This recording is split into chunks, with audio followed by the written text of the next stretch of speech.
Hi friends, welcome to माय घरकुल. तर मैत्रिणींनो, आज आपण बघणार आहोत की आपण एखादा तळणीचा पदार्थ केला तर उरलेलं जे तेल असतं ते स्वच्छ कसं करायचं. आता मी कालच कोथिंबीर वड्या केलत्या.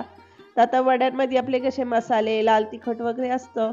त्यानंतर हे तेलाचा रंग बदलतो. तर आज आपण तेच बघणार आहोत की हे तेल स्वच्छ कसं करायचं. परंतु एक सांगायचं आहे, ज्यांना कोणाला कोलेस्ट्रॉलचा जर त्रास असेल तर त्यांनी असं हे डबल फ्राय केलेलं तेल अजिबात वापरू नका. ते त्यांच्या हेल्थसाठी अजिबात चांगलं नाहीये. आणि आता हे जे आपण तेल स्वच्छ करणार आहोत, तेही आपण फक्त चपाती वगैरेला लावण्यासाठीच वापरायचं. परत तळणीसाठी वापरू नका. आता काय करायचं, तेल स्वच्छ करण्यासाठी आपल्याकडं कॉर्न स्टार्च किंवा कॉर्नफ्लॉवर जरी असलं तरी ते घ्यायचं.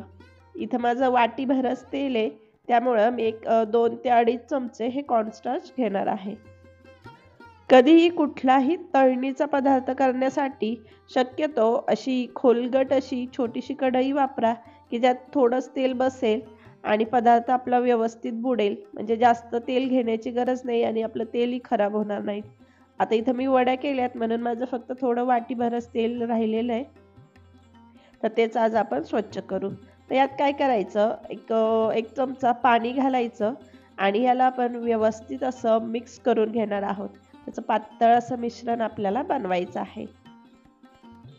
आणि हो, आज चॅनलवर तुम्ही जर पहिल्यांदाच आला असाल तर चॅनलवरती एकदा जा, व्हिडिओज बघा, आवडले तर सबस्क्राईब जरूर करा.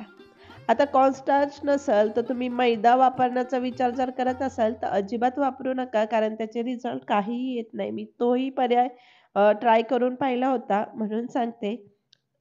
हे तुम्हाला जर तेल स्वच्छ करायचं असेल तर इथं कॉर्नस्टारच वापरा. आता इथं आपली छान व्यवस्थित ह्याची पेस्ट तयार झाली आहे.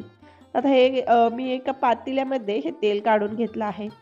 आणि हां, आता तेल हे थोडं माझं थोडंच आहे म्हणून मी एक छोटं पातेलं घेतलंय. परंतु तेलाच्या आकारानुसार पातेलं घ्या.